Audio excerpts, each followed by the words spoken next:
Stop pulling the lane unless you want your carry to rage and your tower to fall. In this video, I'll show you why most supports are messing up their lanes with bad pulls and how you can actually win more by doing less. Pulling creeps is a tool that was discovered back in Dota 1. This has completely changed the way the game was played. It allows you to deny experience from enemies, get some gold out of the neutrals, and place enemies in bad spots. But this also creates problems. First of all, you're potentially forcing enemy creeps under your tower, and this makes your carry or offlaner miss last hits. Or maybe he holds them outside, but that will cost him a lot of HP and he might get harassed by enemies as well. A bad time pull will indeed get your lane closer to your tower, but if you don't deny creeps, you will push the lane even more. So perhaps your carry had to farm under the tower, missing half of the last hits, but will also have to go further as the lane will push. A bad pull might completely shift the lane and ruin it. I believe a bad pull can have way bigger impact on the lane than a good one. I will show you some examples now and explain how they negatively impact the lane. This is the first pull that is usually very bad. As long as your lane is in a fine place, it can absolutely ruin it. You should do this pull only if your lane is pushed too far early on, as your spells pushed it or enemies used aggro well. A pull while your lane is in a perfectly good place will ruin the good gradient for you and make it harder for your carry to last hit. I'm not even gonna mention the fact that Ursa is forced to tank creeps under the tower and enemies get additional last hits on the camp as well. When it comes to bad pulls, this is a book example. While it isn't a bad pull in this case, I just wanna mention how careful you need to be when you're stuck in camps. In this game, his carry is Ursa and he doesn't really farm stacks that well, while enemy offlaner is tight, that loves them. Stacking in this case, especially that early, is just counterproductive. Honestly, this silencer seems like a Radiance agent in this game.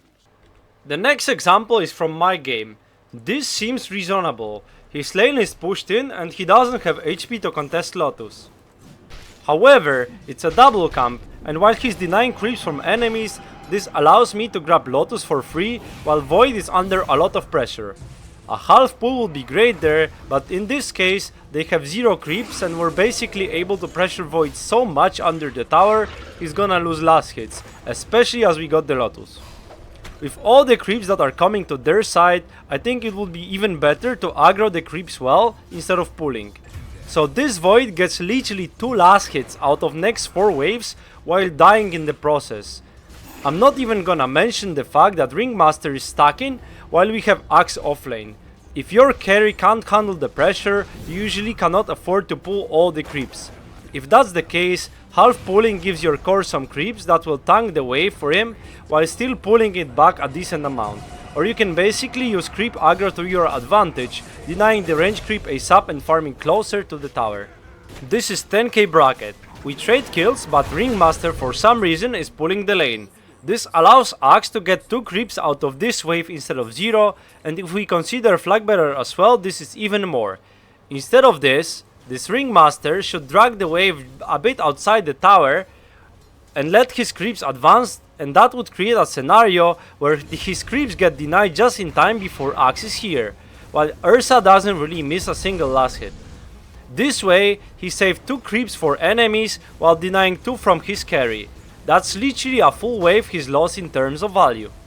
In this game, we see Bane who wants to pull his creeps around 3 minutes. The big reason why I think this pull is bad is not only because he misses it, but it's basically giving up Red Lotus for free. Axe is busy farming near his tower, and I get that you want to pull, but what I would do in that case is go for the Lotus and ask my draw to pull himself. That way, the lane ends up in a bad position anyways, while enemies get the Lotus as well. In the end, with all the things that happened on this lane with 2 leftover creeps, pull turned out not to be needed, while Lotus turned out to be the difference between Bane surviving and dying. Always be extra careful about pulling the lane just before the Lotus. A pull 30 seconds later would be way more efficient. And this is a classic example of overpulling. There's no point pulling right now. This lane is completely fine. The creeps would meet just outside the tower. This pull results in Sven taking a lot of damage and Invoker actually dies. All you got to do is chill. This completely shifts the momentum of the lane. If the creeps meet in a good place, don't pull, unless enemies can't do anything about that and your carry cannot be pressured. By pulling around 515, you're putting a lot of the pressure on the tower.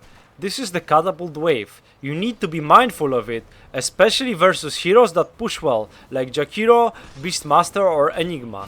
In this case, this did not end up a disaster, even though Muerta missed some last hits, but in certain matchups this pull can lose you the tower. This might work as a way to defend your tower, but I wouldn't do it against push heavy heroes or the ones that can dive easily. And don't get me wrong, pulling is absolutely crucial part of Dota. However, knowing when to pull is very important. How to address that? Well, I made a guide on the lane gradient which you can find on my channel, but the main thing about it is, your lane is as good for you as it's bad for enemy. If the wave is under your tower, that means the lane is 10 out of 10 for you, while it's 1 out of 10 for enemies. If you meet in the middle, that's about even. And if it's under enemy tower, it's 10 out of 10 for enemies and 1 out of 10 for you. Find the right spot for you where you'd like to have the lane, and as soon as the enemies are about to get the wave over that line, consider pulling. There are obviously many factors to this, but that is the main point. Near your tower is good, near enemy tower is bad. And if not pulling, what the hell should I do? First of all, you need lane presence. Hit enemies with your attacks and spells. Help securing last hits for your cores, especially the ranged ones or the ones he will miss. Deny together with him. Pull the region. Eventually, you can rotate to other lanes. All I'm saying, don't try to fix what's not broken. Pulling a lane which is in a good place is only good if enemies cannot contest you and your core will be able to farm anyways, even under the tower. Other than that, you're better off doing different things. And I'll be honest with you guys, creating this video has been so easy for me, because basically every game that I've watched there was at least one questionable pull. Supports get it wrong all the time, even I do, but that's the thing, we need to improve constantly if we want to win MMR. Most of the students that I've coached put way too much priority on the pulls and not on the other things around the lane. Aggression, itemization and creep control. To sum this up, there are 3 major timings you need to be careful while pulling. 1. Early in the lane, where your carry is usually not strong enough to tank creeps outside the tower or last hit reliably under it. 2. Lotus time, so 245. Pull the next wave and contest the Lotus before that, if that's obviously possible. 3. Catapult time, so 515. If enemy can pressure your heroes or tower, don't help them while taking away your creeps from the lane. Other than that, it's always the question how your lane gradient looks like, do I need to fix it, and if my core can handle the pressure. If the answer is no, ignore the camp and just do other things, because as you could see in the video, a bad pull can literally ruin the lane. That camp near your lane can become your biggest friend as support, but also your enemy if you don't use it properly. Thanks for watching. I could use some help with YouTube algorithms, so please comment under the video and subscribe to the channel for more support content. See you!